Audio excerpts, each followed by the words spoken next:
believe, give charity for the pleasure of Allah,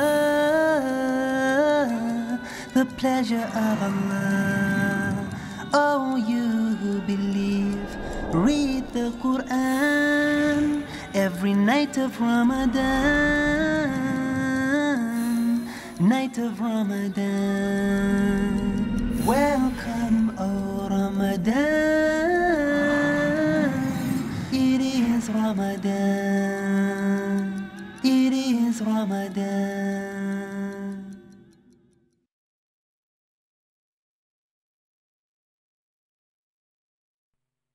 Dear brothers and sisters in Islam and humanity, Assalamu alaikum wa rahmatullahi wa barakatuh. May the peace, mercy, and blessings of Allah subhanahu wa ta'ala be on all of you. Welcome to the show, Ramadan, a date with Dr. Zakir. I'm your host, Yusuf Chambers, and today we will be discussing the topic, Ramadan, the month of repentance. Dr. Zakir, Assalamu alaikum. Wa alaikum assalam wa rahmatullahi wa barakatuh. Dr. Zakir, such an important topic, the month of repentance. Let's start off by asking you a fundamental question. What is the meaning of the word Towba? And both in general terms, I want to know it, and in the Islamic context, please.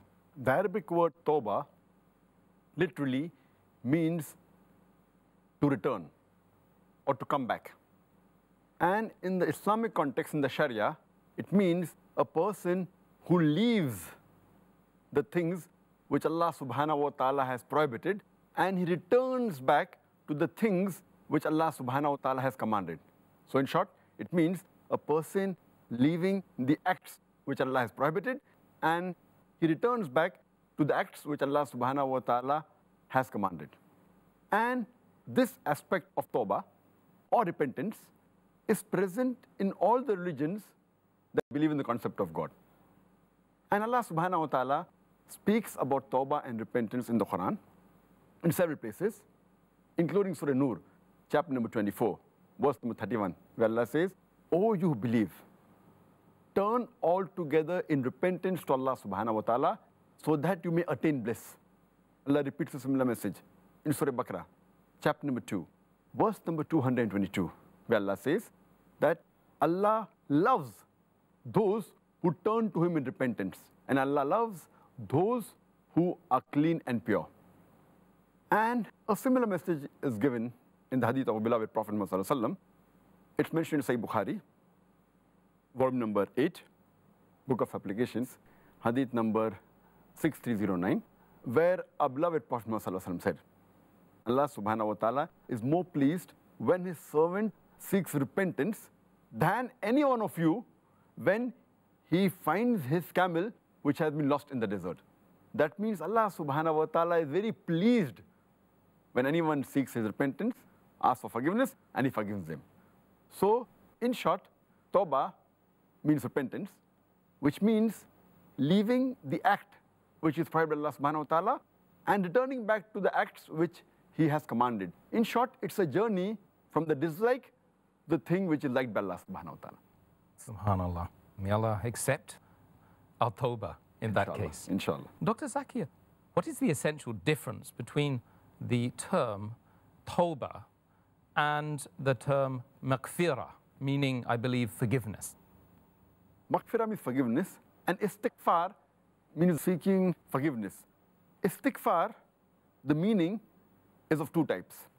One type of meaning is when it comes along with the word Tawbah.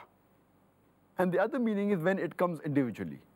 When it comes individually, it has one and the same meaning. The meaning can be interchanged, it means exactly the same. But the scholars, they say, when it comes along with the word Tawbah, then istighfar, it means that we are seeking protection from the past evils that we used to do. And Tawbah, when it comes along with istighfar, it means that we are repentant to Allah subhanahu wa ta'ala and we are seeking protections from the things which we may indulge in future. So basically istighfar means seeking protection from the things of the past which we used to do, and Towba, seeking protection for the things which may, unfortunately, we may indulge in future. So this is the basic difference. If it comes separately, the meaning is one and the same. If it comes together, then it has two different meanings.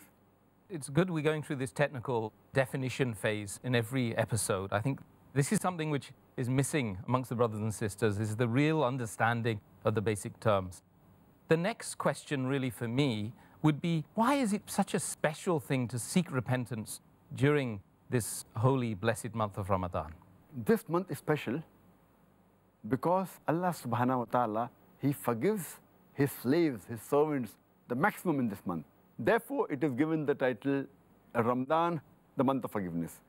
And our beloved Prophet Muhammad said, it's mentioned in the hadith of Tirmidhi, in the book of fasting, hadith number 682, where our beloved Prophet Muhammad said that when the first night of Ramadan comes, the devils and the demons, they are chained. And the gates of hell are closed. Not even a single gate is open. And the gates of heaven, they are open. Not even a single gate is closed. And the caller, he calls to the people that, oh, those who want to do good, please come. And those who are doing evil, please desist. And Allah subhanahu wa ta'ala, He ransoms His slaves. And He does that every night of Ramadan. And our beloved Prophet Muhammad, he further said, it's mentioned in a Sahih hadith of Tirmidhi, hadith number 3545, where the beloved Prophet Muhammad, once he goes on the pulpit before giving a khutbah, and he says, Ameen, Ameen, Ameen thrice. So the people ask, that, oh Messenger, why? So the Messenger of Allah subhanahu wa ta'ala says that Archangel Gabriel had come to him and said that anyone who does not have his sins forgiven after Ramadan is approached and enters the hellfire, ask Allah to keep a distance from him. And then Gabriel says to Muhammad sallallahu alaihi wasallam, say Ameen. So Muhammad sallallahu alaihi wasallam says Ameen. Means it is unfortunate that anyone witnesses the month of Ramadan and does not have his sins forgiven, because this is the month of forgiveness. And our beloved Prophet Muhammad sallallahu alaihi wasallam said, it's mentioned in Sahih Bukhari, volume number 3, in the book of fasting, hadith number 1901, that if anyone fasts in the complete month of Ramadan with belief and seeking the reward of Allah subhanahu wa ta'ala, all his past sins will be forgiven. That's the reason Ramadan is called as the month of forgiveness. Subhanallah. And Dr. Zakir, we used to have a saying back in the days before I embraced Islam that I wish it could be Christmas every day. And I'm going to say, I wish it could be Ramadan every day now, more appropriately. What about the necessities of seeking repentance, especially during this holy month of Ramadan? And what are the merits of seeking forgiveness? It is compulsory for every believer of Allah subhanahu wa ta'ala, for every Muslim, that if he does any sin, whether minor or major, small or big, he should repent as soon as possible. Repentance is compulsory for any sin that you've committed.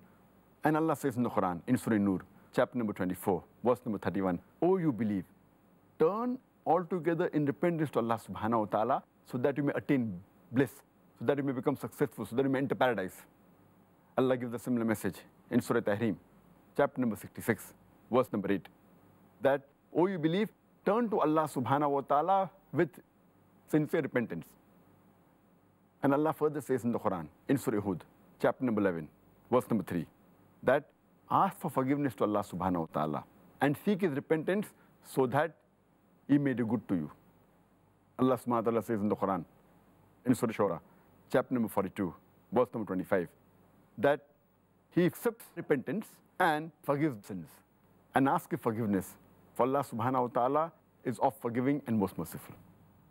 And Allah says in the Quran, in Surah Ma'idah, chapter number 5, verse number 39, that if the thief, if he repents and if he changes his acts after repenting, if he has changed his acts, then Allah subhanahu wa ta'ala turns to him in forgiveness. For Allah subhanahu wa ta'ala is of forgiving and most merciful. Allah repeats a similar message in Surah Ma'idah, chapter number 5, verse number 74, that ask Allah subhanahu wa ta'ala for forgiveness, for He is of forgiving and most merciful. Besides several verses of the Quran, there are several hadith which speak about the merit of Tawbah. For example, if you read the hadith of a beloved Prophet Muhammad, in Sahih Bukhari, volume number 8, book of applications, hadith number 6307, where our beloved Prophet Muhammad, he says that I ask for forgiveness and repentance more than 17 times a day. Imagine our beloved Prophet Muhammad, who's the best of examples, who's the best human being on the face of the earth. He says that he asks for forgiveness and repentance to Allah subhanahu wa ta'ala more than 70 times a day. It further mentioned in Sahih Muslim, volume number 4, in the book of Dhikr, hadith number 6523, where our beloved Prophet Muhammad said, O believers, you should repent. And I repent every day 100 times to Allah subhanahu wa ta'ala. It's mentioned in the hadith of Sahih Muslim, volume number 4, in the book of repentance, hadith number 6644, that our beloved Prophet Muhammad said that Allah subhanahu wa ta'ala stretches out his hand during the night for the people who repent for the sins they have committed from dawn to dusk.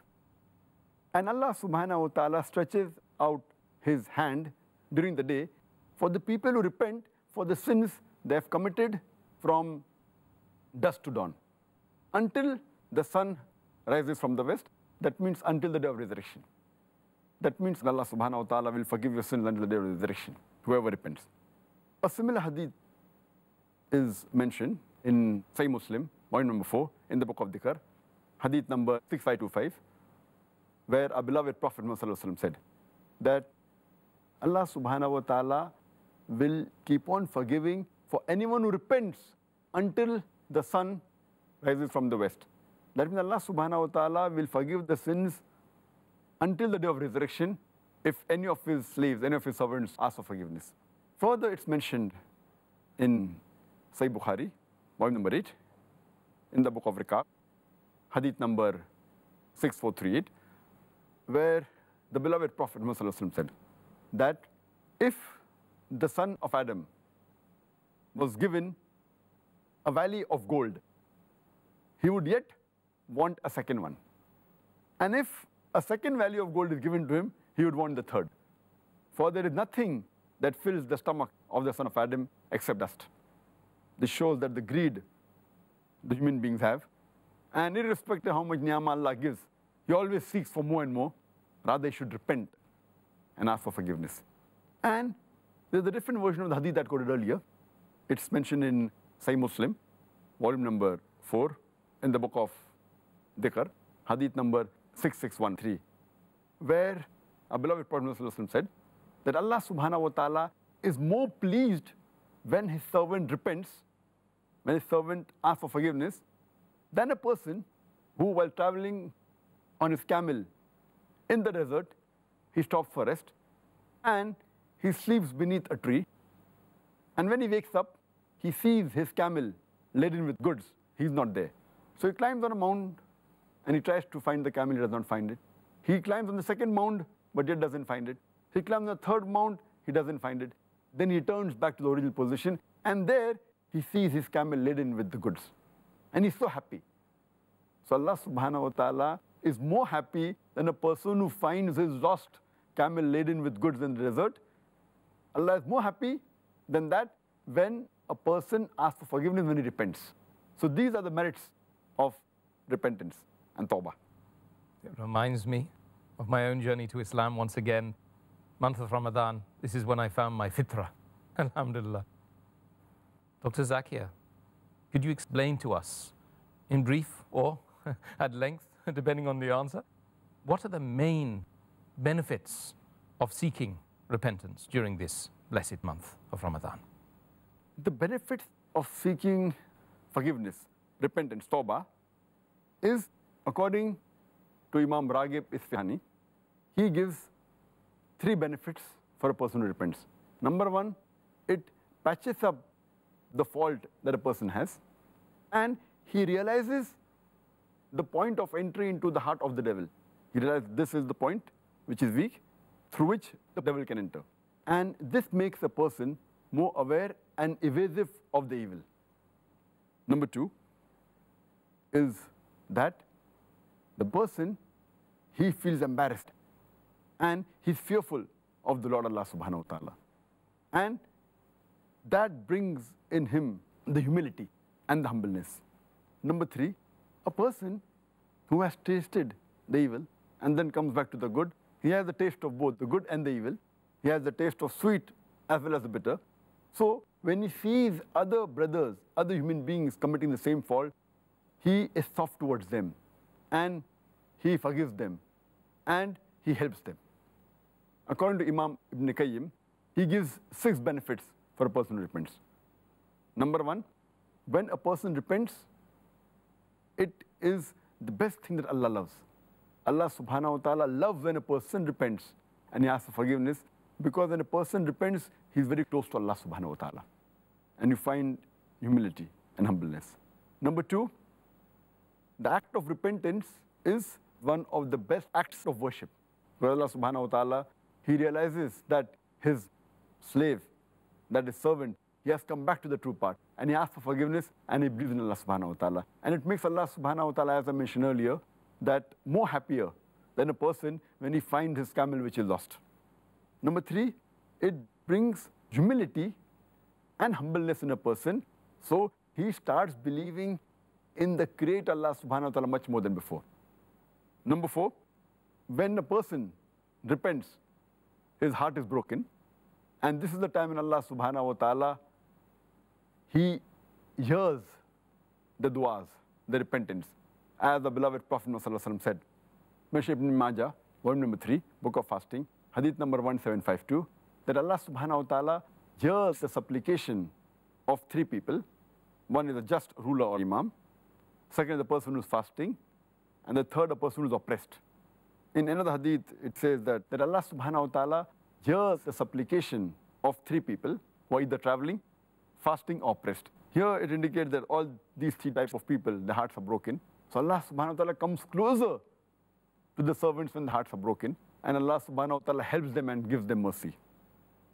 The 5th benefit is that when a person, he repents sincerely, it is one of the best forms of worship. And the saying of one of the Salafs, that a person, he may commit a sin and may repent, and Allah will forgive him, and he can enter paradise. On the other hand, a person who does good deeds, and he may have conceit, and because of that, he may enter hell. I mean, the person may be proud that, he has made no mistake, no sin, and that may take him to hellfire. The 6th benefit is, as Allah says in the Quran, in Surah Furqan, chapter number 25, verse number 70, that all those who believe and they repent and they seek for forgiveness, Allah subhanahu wa ta'ala turns to them and he forgives them and he changes their evil deed into good deed. For Allah is oft forgiving and most merciful. And according to Ibn Abbas, may Allah be pleased with him, the moment this verse of the Quran was revealed, the beloved Prophet ﷺ, he was the most happy. Ibn Abbas, may Allah be pleased with him, says that the most happy when Allah's messenger was, after any verse of the Quran was revealed, it was this verse of Surah Furqan, chapter 25, verse 70, as well as of Surah Fatah, chapter 48, verse number 1, where Allah subhanahu says that we have given you manifest victory during Fateh Makkah. And Allah subhanahu says in Surah Ghafir, chapter number 40, verse number 3, that he is oft forgiving and Allah accepts repentance and is the one who forgives. And it's mentioned in Surah Hijr, chapter number 15, verse number 49, that Allah subhanahu wa ta'ala is oft forgiving and merciful.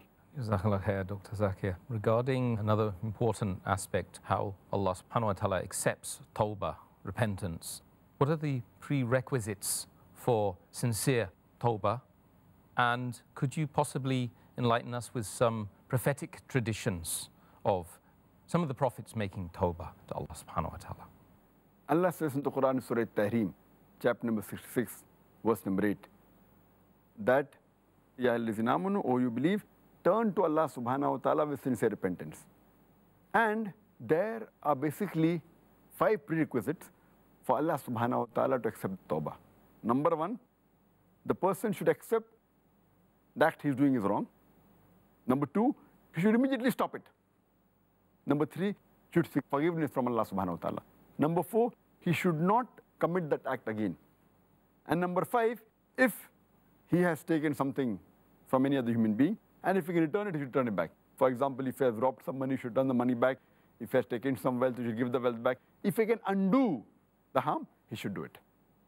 And according to Ibn Qayyim, he says that repentance is accepted when the person does not do that evil act again, and it further helps him to do good deeds and prevents him from going back to that act.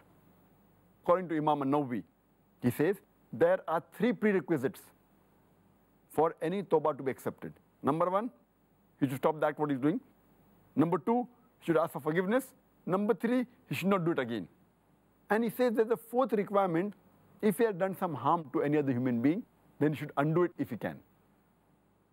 And there are various examples in the hadith which give that how people have asked for forgiveness.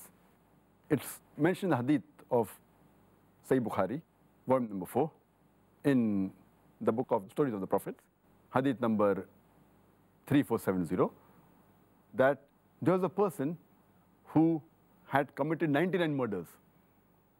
So he wants to seek repentance. So he asked the people that how can he do it? So they send him to a monk. So monk says that you have killed 99 people. There's no chance of forgiveness. So that person, that murderer, he kills the monk too. And now he has committed 100 murders. So he goes to another person and says that I want to seek repentance. So he says that if you want to seek repentance, go to that land where people are worshipping Allah subhanahu wa ta'ala. And inshallah, you should leave the land in which you have committed the crime and go to that land where people are seeking repentance, and inshallah, Allah will grant you forgiveness. So he immediately goes towards that land. But on his way, death takes place and he dies. And he turns his chest towards that village where people are repenting. Then both the angels of good and the angels of bad, both come and they want to take him. The angels from the heaven say that we will take him because we want to repent. But the angels from the bad deeds, the hell, they say, no, he has not committed a single good deed. We will take him. So Allah subhanahu wa ta'ala intervenes. And he asks the village where people are repenting that it should come closer to the person who has committed murder. And he commands to the place where he has committed the crime that it should go further away. So when they measure the distance, they find out that the person who committed the murder, he was one span closer to the village where people are repenting. So then Allah subhanahu wa ta'ala grants him Jannah. So this is an example that a person commits 100 murder and he wants to repent. Only the niyyah of repenting and traveling towards that place. And a different version of the same hadith says that while dying, he pushes himself towards and he looks towards the place where he can get forgiveness. So this shows that only the niyyah and the intention to ask for forgiveness, Allah forgives. There is another example in Sahih Muslim, volume number 3, in the book of Hudud, hadith number 4207. There was a lady from the tribe of Juhayna. She comes to the Prophet and she had committed adultery and she was pregnant. So she comes to the Prophet and says that I have done so and so sin. Please give me punishment. So the Prophet calls her master and says, take care of this woman till she delivers the child. And after that, get her to me. So the master, he takes care of her. And after she gives birth to a child, he gets the woman. Then the Prophet says, because of the adultery, she has to be given the hadd penalty. And the lady, she's asked to wrap around herself with her cloth. And the people stone her to death. And after she dies, the Prophet, he prays for her. So Umar, may Allah be pleased with him, says that, oh Prophet, you're praying for a woman who has committed adultery? Then the Prophet replies that the way she has repented, even if you distribute this repentance to 70 people of Medina, it would be sufficient for them to go to Jannah.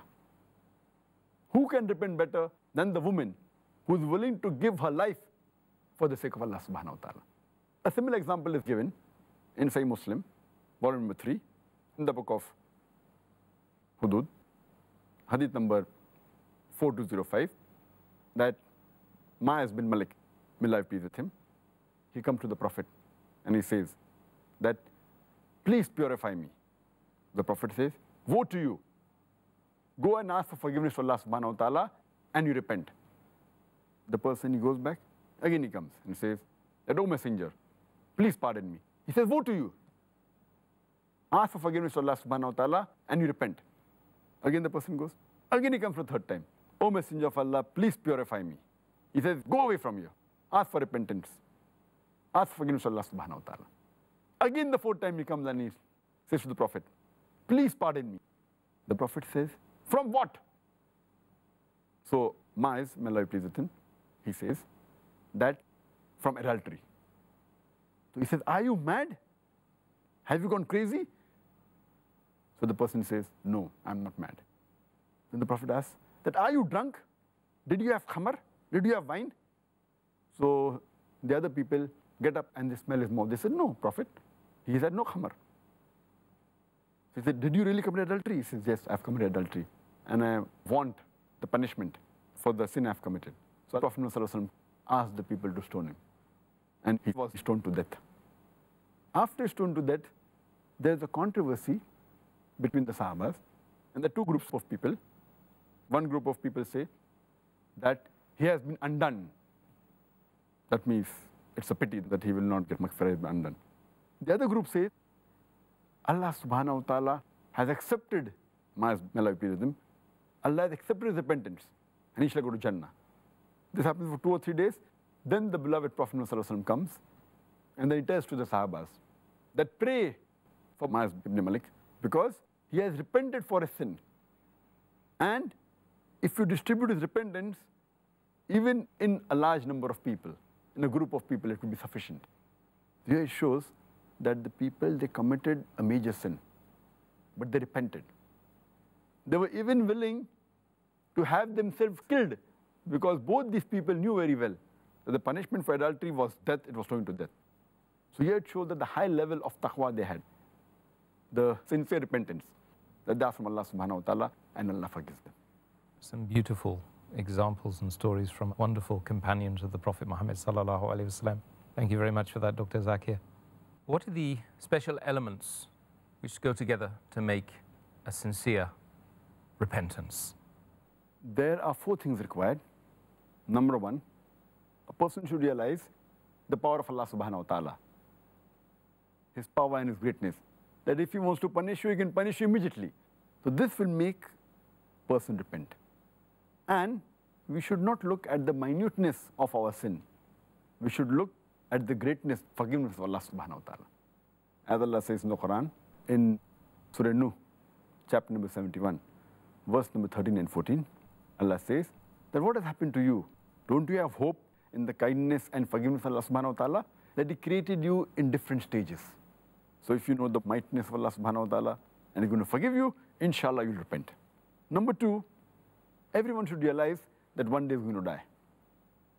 And he's going to go to the grave. Allah says in the Quran in Surah Al-Imran, chapter number 3, verse number 185, Kullu nafsin zaikatul maut. Every soul shall have a taste of death. And on the day of judgment shall be the full recompense. That means everyone has to die. And the final hisab kitab, the final recompense, will be on the day of judgment. And Allah says in the Quran in Surah Luqman, chapter number 31, verse number 34, Allah says that no one knows what will he earn tomorrow.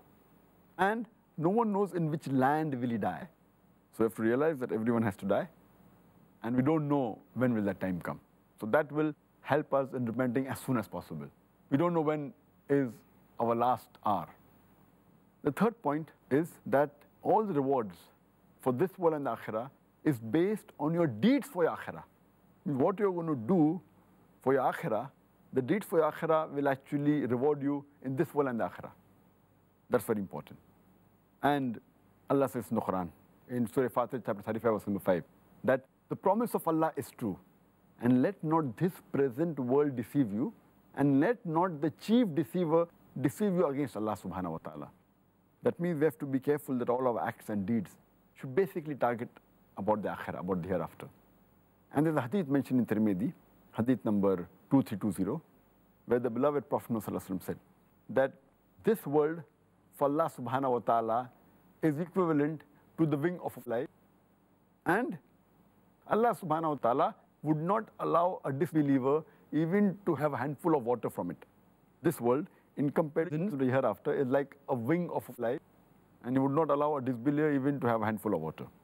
A similar message is given in Sahih Muslim, volume number 4, in the book of Paradise, hadith number 6483, where the beloved Prophet said that in the sight of Allah subhanahu wa ta'ala, this world, as compared to the hereafter, is like a person putting his finger, that's the forefinger, into the ocean.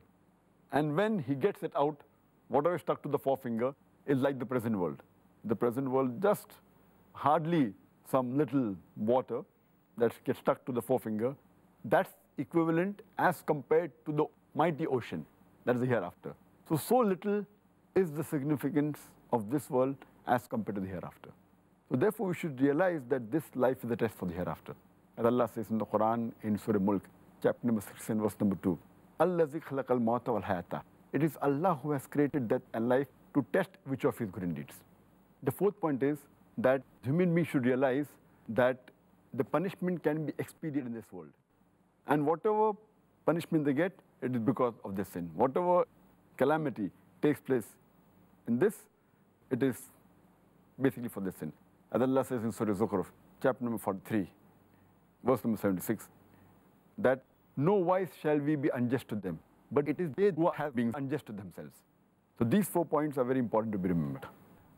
Subhanallah. Thank you, Dr. Zakir, once again for the answer. Dr. Zakir, if we could just now clarify, what is the best time in one's life to seek repentance? Is there a best time indeed? Allah says in the Quran, in Surah Nisa, chapter number 4, verse number 17, that Allah accepts the repentance of the person who has done sin in ignorance, and He asks for forgiveness quickly. Allah subhanahu wa ta'ala is most merciful and is the most knowledgeable and wise. Now here, based on the commentary of this verse of the Quran, according to Mujahid, Allah have mercy on him, he said that the sin in ignorance means that any sin done knowingly or unknowingly, unless the person does not come away from the sin, it is done ignorantly. That means all the sins Allah forgive, as long as the person repents quickly. As far as quickly is concerned, according to Hassan Basri, may Allah have mercy on him, he said quickly here means before death. And Ibn Abbas, may Allah please with him, he said quickly here means that before a person has a sickness, which is mentioned in the hadith of a beloved Prophet, Muhammad Sallallahu Alaihi Wasallam, hadith of Tirmidhi, book of applications, hadith number 3537, that Allah subhanahu wa ta'ala will accept the repentance of His servant till his death rattle begins. That means till the time he goes on his deathbed, unless he is in the last stage of life when he is on deathbed, that is the only time Allah will not accept the repentance. Anytime before that, He will accept. So that means all the scholars unanimously agree that quickly here in this Quranic verse, Surah Nisa chapter 4, verse 17 means that we should ask forgiveness before death. Allah says in Surah Az-Zumar, chapter 39, verse 54 to 58, it says that turn to your Lord in repentance before the penalty comes, before it's too late. Unless your soul says that I have done a wrong deed and I mocked, or the soul may say that please give me one more chance, but it will be too late. Allah says in Surah Mu'minun, chapter 23, verse 99 and 100, that when the time is over, when the time on the deathbed has come, and then you say that, oh Allah subhanahu wa ta'ala, give me one more chance. And Allah said that it's too late. There cannot be another chance given. So the time for repentance should be that if any sin is done in ignorance, you should repent as soon as possible, and Allah subhanahu wa ta'ala, from His mercy, from His bounty, He will forgive you. Jazakallah khair, Dr. Zakir, for answering the question. Another question which is of equal importance, if not more, a lot of people are concerned about this. I know I am myself. How do we know? What are the indications, and how do we know whether repentance is accepted? What are the indications?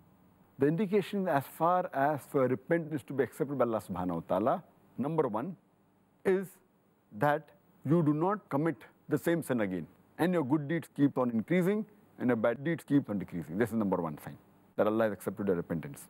Number two, that you have the fear of Allah subhanahu wa ta'ala. Number 3 is that you regret to Allah subhanahu wa ta'ala and you keep on asking His forgiveness. Number 4 is that you're humble and you always address Him in humility. So these are the 4 signs which show that your repentance has been accepted by Allah subhanahu wa ta'ala. The signs of non-acceptance of the Tawbah repentance is deficiency in the person's repentance, and he remembers the pleasures of the sins and he gets preoccupied in continuing the sin. That's number 1.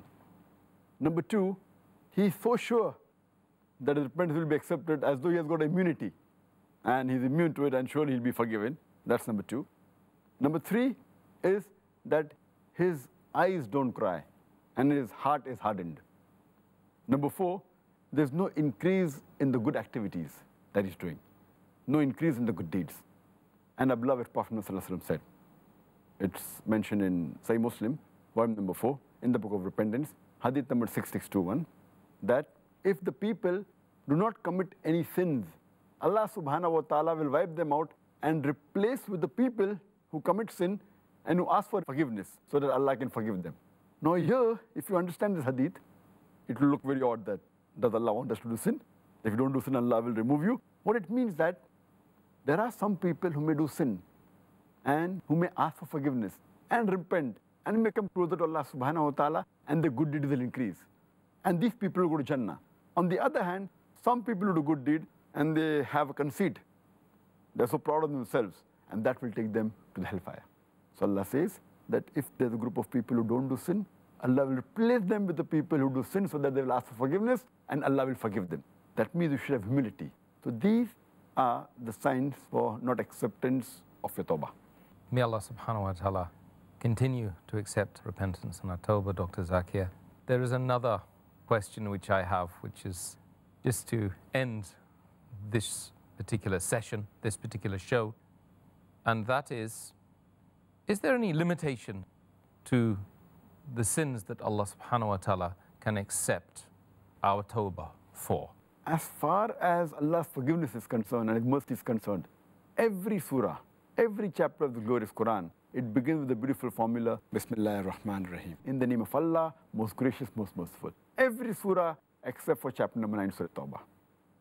And Allah subhanahu wa ta'ala says in the Quran, in Surah Zumar, chapter number 39, verse number 53, that, O my servants who have transgressed against their souls, despair not the mercy of Allah subhanahu wa ta'ala.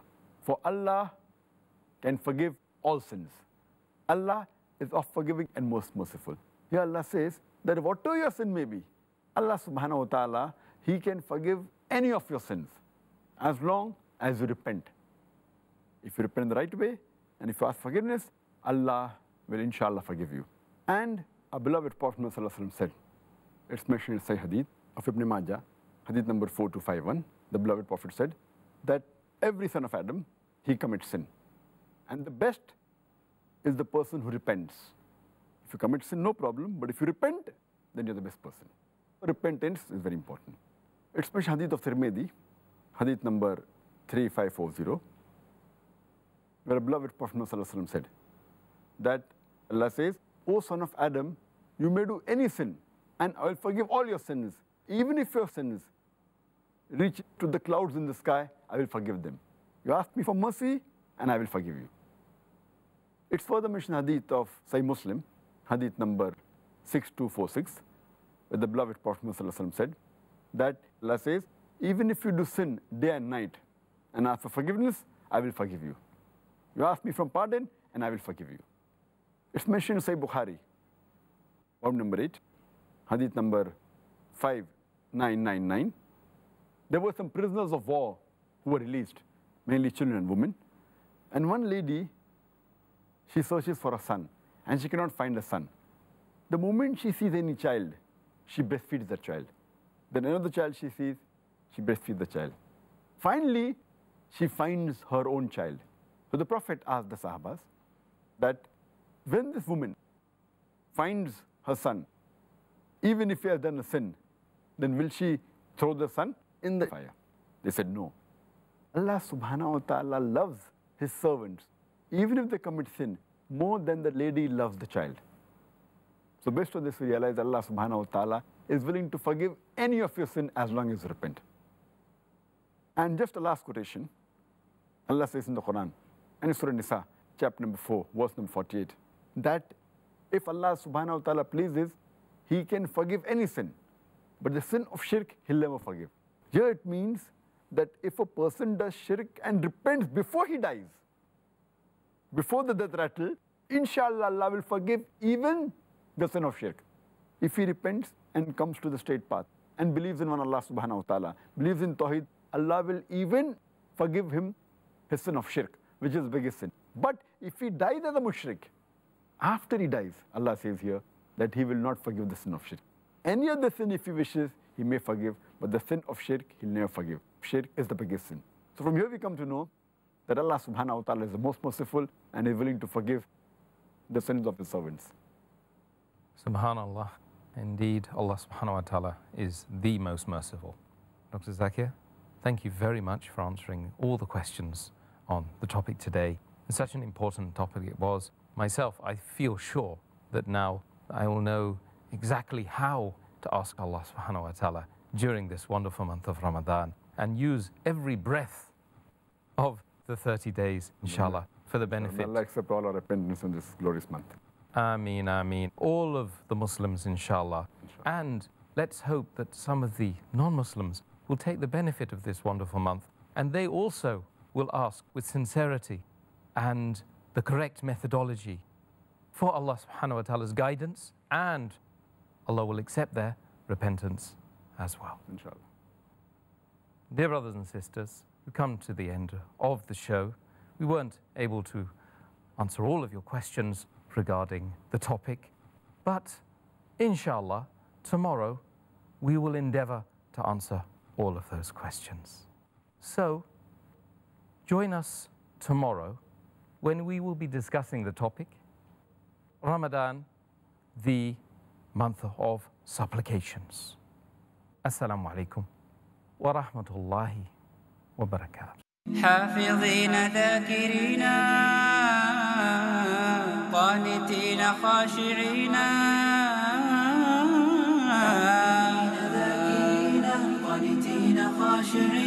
مسلمين مؤمنين للإله عابدين شهرنا صوم وعتق وقنوت فيه صدق يومنا صبر ورفق بدموع البائسين رمضان قد أهل بالصيام وأطل مسعدا أهلا وخلا ليته في كل حين